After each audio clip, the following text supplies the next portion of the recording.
आदरणीय मेरे प्रिय दोस्तों, भक्तों और गुरु प्रेमियों, क्या आप जानते हैं कि साहब श्री गुरु ग्रंथ साहब में महावीर हनुमान जी के बारे में भी यह वृतांत आया है। दोस्तों, पन्ना नंबर 695 पर यह पंक्ति आई है हनुमान जी के बारे में। दाधीले लंका गडु उपाड़ी ले, रावण बण सले बिसले आने, तोखीले हरी करम करे कछौटी मपीट से री।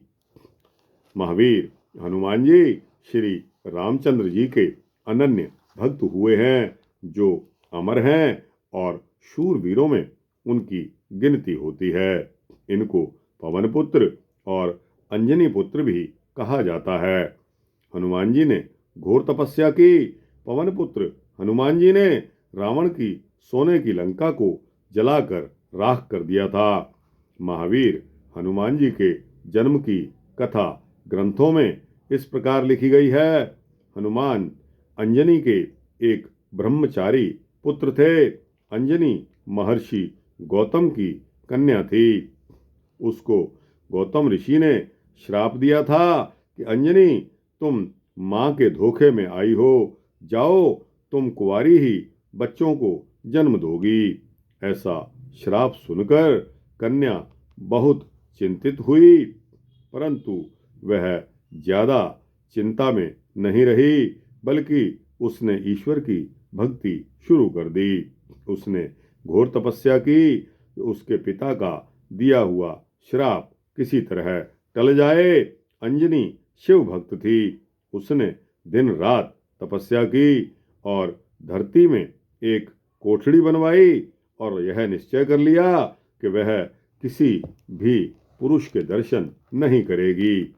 उसने सोचा कि किसी भी पुरुष को ना देखने के कारण उसका मन विचलित नहीं होगा, और जब मन विचलित ही नहीं होगा तो कुंवारी मां कैसे बनेगी।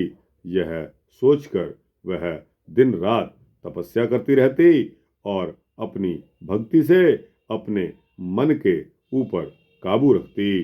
अंजनी की भक्ति और उनकी तपस्या की चर्चा चारों तरफ फैलती गई। उनका तीनों लोकों में यश गाया जाने लगा। सभी देवी देवता उनकी तपस्या की महिमा गाने लगे। तीनों लोकों में भी यह चर्चा होने लगी कि अगर अंजनी इसी प्रकार तपस्या में संलग्न रही तो अवश्य कोई न कोई घटना घटेगी। दूसरी तरफ गौतम ऋषि शिव भक्त थे।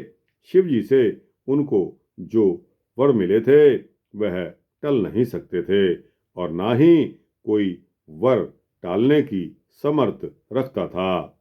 इसलिए गौतम ऋषि के दिए हुए श्राप टल नहीं सकते थे, वह अटल रहते थे। अंजनी की घोर तपस्या को देखकर शिव जी को विचार करना पड़ गया। वह विचार करके स्वयं पृथ्वी पर अवतरित हुए। पृथ्वीलोक में आने पर पृथ्वी डोल गई। अंजनी का हृदय भी डोल गया, मगर वह तपस्या में लीन ही रही। शिवजी भगवान गौतम के मठ में पहुंचे। वहां अंजनी का धरती में मठ देखकर उसके पास चले गए। अंजनी ने वहां पर एक छोटा सा झरोखा रखा हुआ था, जिससे वह सांस के लिए हवा लेती थी। उसी में से चांद और सूर्य की रोशनी भी जाती थी। उसी में से जीव जंतुओं की आवाजें सुनाई देती थी। अंजनी न किसी को देखती थी और ना ही उसे भी कोई देख सकता था। भगवान शिव ने अपनी आत्मिक शक्ति से अंजनी को देखा और आवाज लगाई कि हे गौतम कन्या अंजनी। यह सुनकर अंजनी का हृदय कांप गया। उसने भगवान शिव की आवाज को पहचान लिया। अंजनी ने शिव जी से कहा कि हे प्रभु, क्योंकि आप पुरुष रूप में इस पृथ्वी लोक पर आए हैं, इसलिए मैं आपके दर्शन नहीं कर सकती और ना ही पूजा कर सकती हूँ। हे अंजनी, आप ऐसा क्यों कह रही हो? मुझसे बात तो करिए। शिव जी ने अंजनी से कहा। अंजनी ने कहा, नहीं महाराज, मैं आपके दर्शन नहीं कर सकती, क्योंकि मेरे ही पिता महर्षि गौतम ने मुझे श्राप दिया है। भगवान शिव ने पूछा कि क्या श्राप दिया है? तो अंजनी ने बताया कि श्राप यह है कि मैं कुंवारी ही मां बनूंगी, परंतु मैं ऐसा होने नहीं देना चाहती, इसलिए मैं किसी पुरुष के दर्शन नहीं करूंगी। ये मिथ्या ज्ञान तुम्हें हुआ है। तुमने जन्म लिया है, स्त्री का रूप धारण किया है, इसलिए इस घोर तपस्या को छोड़ दो और जो जीवन नारी का है उसे भोगो। जब भगवान शिव ऐसा बोल रहे थे, तब अंजनी का शरीर गर्म होता गया, उसे पसीना आने लगा, उसके रक्त और हृदय में वासना जागने लगी, उसका मन डोलने लगा। डोलता हुआ मन दिखाई देने लगा तो वह एकदम जोश और क्रोध में बोली कि हे प्रभु, मैंने पुरुष के दर्शन नहीं करने, मेरा मन डोल रहा है, कृपया करके आप अपनी शक्ति लेकर यहाँ से चले जाएं, मेरी प्रतिज्ञा न तोड़ें, मेरी तपस्या का भंग न करें, जाइए, चले जाइए। आपने अपने मन में जरूर ही कुछ सोचकर आए होगे। शिवजी ने कहा कि हे अंजनी, तुम्हारी तपस्या पूरी नहीं हो सकती, क्योंकि तुमने किसी को गुरु धारण नहीं किया। गुरु धारण किए बिना तपस्या का फल नहीं मिलता। तुम्हारा कल्याण किस प्रकार होगा? यह सुनकर अंजनी घबरा उठी, उसके शरीर से पसीना निकलने लगा, तो उसने प्रार्थना की कि हे प्रभु, अगर गुरु धारण करूंगी तो दक्षिणा कैसे दूंगी और किस वस्तु की दक्षिणा मुझे देनी होगी? तब शिवजी ने कहा कि कोई चिंता मत करो, सब कुछ हो जाएगा। अंजनी ने गुरु धारण का विचार कर लिया, वह शिव शक्ति से मुग्ध हो गई। उसने शिवजी को गुरु मंत्र देने का निवेदन किया। शिवजी ने प्रसन्न होकर, कान इधर करो, नेत्रों से मैं तुम्हें गुरु मंत्र देता हूँ। अंजनी ने ऐसा ही किया। शिवजी ने ओम नमो भगवते वासुदेवा कहकर गुरु मंत्र दिया। अंजनी को गुरु मंत्र देकर शिवजी वहां से अलोप हो गए। शिवजी के चले जाने के पश्चात अंजनी का व्यक्तित्व भी बदल गया। वह तड़प उठी। उसके मन ने अनुभव किया कि मेरे साथ कुछ छल हो गया है।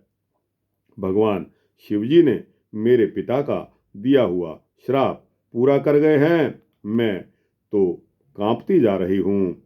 जैसे कुदरत की मर्यादा है, वह गर्भवती हो गई तथा बच्चे को जन्म देने के समय ही वह अपने मठ में से निकली। उसको मठ में से निकलते हुए किसी ने नहीं देखा। निकलकर सीधी वन की तरफ चली गई। वन में ही उसने जाकर एक बच्चे को जन्म दिया। बच्चे को जन्म देते ही वह आकाश में उड़ गई। उसने ना तो अपने बच्चे का मुंह देखा और ना ही किसी पुरुष का। अंजनी के बालक का नाम हनुमान रखा गया। बड़ा होकर वह पवन पुत्र कहलाया। उसमें महान शक्तियां आ गई। फिर हनुमान जी युवा होकर दक्षिण के जंगलों में चले गए और अपनी सेना बनाकर रहने लगे। वह बहुत शक्तिशाली थे, क्योंकि भगवान शिव ने इनकी आत्मा एक भील को मारकर प्रवेश की थी। उनका शरीर भी बहुत विशाल था। रावण को मारने के लिए सीता जी के हरण की लीला भगवान ने रची। रावण सीता जी को उठाकर लंका ले गया। सीता को ढूंढते हुए श्री रामचंद्र जब दक्षिण के जंगलों में पहुंचे तो वहीं उनका मेल हनुमान जी से हो गया। हनुमान जी ने श्री रामचंद्र जी के भरकर दर्शन किए। श्री रामचंद्र जी का हुक्म पाकर हनुमान जी जो सीता को ढूंढने के लिए गए, वही अपनी वानर सेना सहित निकल पड़े और ढूंढते ढूंढते वन सागर के किनारे आकर रुक गए। सागर बहुत विशाल था। जब सागर की ओर देखा तो कुछ घबरा गए। उनको अपनी शक्ति और बल का ज्ञान स्वयं नहीं था, क्योंकि बचपन में एक ऋषि ने उनकी शरारतों से तंग आकर उन्हें श्राप दे डाला था कि तुम अपनी सारी शक्ति को भूल जाओगे। जब तुम्हें कोई तुम्हारी शक्ति और बल के बारे में ज्ञान करवाएगा तो सारी की सारी शक्ति और बल आप में फिर से आ जाएगा। उस समय उनके साथी सुग्रीव ने कहा कि हे हनुमान, अपने बल को पहचानो, अपनी शक्तियों को याद करो। तुम्हारे अंदर बहुत बल है, तुम सरलता से इस सागर को लांघ सकते हो। जरा जय श्री राम कहो। हनुमान जी ने जय श्री राम कहकर एक किलकारी मारी, जो कि बहुत गर्जवी थी। इसमें इतनी गर्जना थी कि सारी की सारी धरती और आकाश कांप उठे। हनुमान जी ने जैसे ही बांह फैलाई और उछले तो पक्षियों की तरह आकाश में उड़ने लगे। नीचे सागर की लहरें छलांगे लगा रही थी। आकाश में उड़ते हुए हनुमान जी रावण की सोने की लंका में पहुंच गए। वहां अशोक वाटिका में बैठी माता सीता के दर्शन किए और उन्हें श्री रामचंद्र जी का संदेश भी दिया। रावण की सारी अशोक वाटिका हनुमान जी ने तबाह कर दी। हनुमान जी को लंकापति रावण के समक्ष पेश किया गया और दरबार में उनकी पूंछ में आग लगा दी गई, जिस पर उन्होंने अपनी पूंछ से सोने की बनी हुई सारी की सारी रावण की लंका को जला दिया। अनेकों आदमी इस अग्नि में भस्म हो गए। फिर भी उन्होंने निकलकर सागर पार कर लिया। सीता जी का संदेश श्री रामचंद्र जी तक वापस पहुंचाया। श्री राम जी से कहा कि हे प्रभु, लंका पर चढ़ाई करिए, सीता माता बहुत दुखी हैं। श्री रामचंद्र जी ने लंका पर चढ़ाई करने के लिए वानर सेना तैयार की। हनुमान जी की सेना बहुत बड़ी थी। दक्षिण के सारे वानर बहुसंख्या में एकत्रित हो गए और रामेश्वर के मुकाम पर पहुंच गए। जब श्री राम ने सागर पार कर सेतु जब श्री रामचंद्र जी ने सागर पर सेतु बांधना प्रारंभ किया तो हनुमान जी ने उसमें बहुत योगदान दिया। अपनी सारी शक्ति से भारी पत्थरों को उठाया और राम का नाम लिखकर पानी में फेंकते चले गए और विशाल सागर पर सेतु को बांध दिया। हे जिज्ञासु भक्तजनों, महावीर हनुमान जी की अनेक प्रकार की कथाएं हैं। जो भी इनका श्रवण करता है उसका कल्याण होता है। श्री राम भक्त हनुमान जी ने लंका पर चढ़ाई के समय रावण के विरुद्ध युद्ध में लक्ष्मण जी जब मूर्छित हो गए, लक्ष्मण का मूर्छित हो जाना श्री रामचंद्र जी के लिए असहनीय कष्ट था। वह विलाप करने लगे। वैद्य को बुलाया गया। उनसे विनती की गई कि हे प्रभु, लक्ष्मण जी मूर्छित हैं, वह ठीक हो सकते हैं। तब वैद्यराज ने बताया कि कैसे ठीक हो सकते हैं। श्री रामचंद्र जी ने वैद्यराज सुषेण वैद्य से पूछा। उनका प्रिय भाई और साथी युद्ध भूमि में मूर्छित पड़ा था, यह बात नहीं कर रहा था। श्री राम दुख से व्याकुल हो रहे थे। वैद्य जी ने कहा कि द्रोणगिरी पर्वत पर संजीवनी बूटी है, अगर वह सुबह से पहले अगर पहुंच जाएगी तो लक्ष्मण जी की मूर्छा ठीक हो सकती है। श्री रामचंद्र जी, वैद्य जी, वह बूटी आ सकती है। वैद्य ने कहा, लेकिन लाएगा कौन? ऐसा शक्तिशाली बलवान कौन है जो रातों रात समुद्र पार करके जाएगा और संजीवनी बूटी सुबह युद्ध छिड़ने से पहले लेकर आ जाएगा। तब श्री रामचंद्र जी ने कहा कि हमारा वीर हनुमान जाएगा। जिसके पास समस्त शक्तियां हैं। यह कहकर श्री रामचंद्र जी ने हनुमान जी को आदेश दिया कि वह शीघ्र ही जाकर संजीवनी बूटी लेकर आए। उसी समय हनुमान जी ने श्री राम का नाम लिया और आकाश में उड़ गए और शीघ्र ही द्रोणगिरी पर्वत पर जा पहुंचे। वहां पहुंचकर हनुमान जी ने देखा कि सारा पर्वत ही दीपमाला की तरह जगमगा रहा था। हर एक बूटी जगमग जगमग कर रही थी।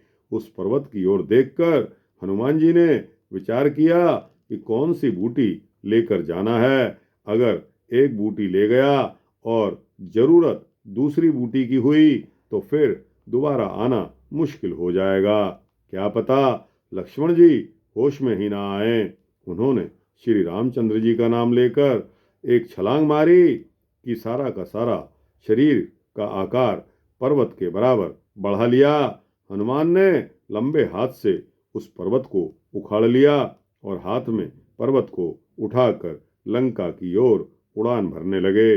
वह रातों रात लंका की धरती पर पहुंच गए। लोगों ने देखा कि जगमगाता हुआ पर्वत कहां से आ रहा है। उन्होंने सोचा कि शायद कोई नगरी उड़ रही हो। यह देखकर लोगों का दिल दहल गया।